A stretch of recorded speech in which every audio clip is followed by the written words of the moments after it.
أيضا تنبه أعني على نفسك. النفس هذه مشكلة، النفس الإنسانية هذه مشكلة تحتاج من صاحبها إلى معالجة. قال أعني على نفسك. نفس الإنسان هذه مشكلة، والله مشكلة.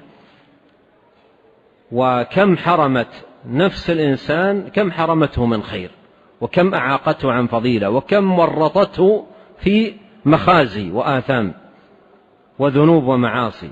نفس الإنسان هذه تحتاج إلى معالجة ومجاهدة، وإلا فإنها تتفلت وتميل إلى الآثام والحرام، فتحتاج هذه النفس إلى معالجة دائمة. ولهذا قال فأعني على نفسك. أعني على نفسك بكثرة السجود، بمعنى أن تجاهد نفسك على طاعة الله وتأطرها على الحق أطرا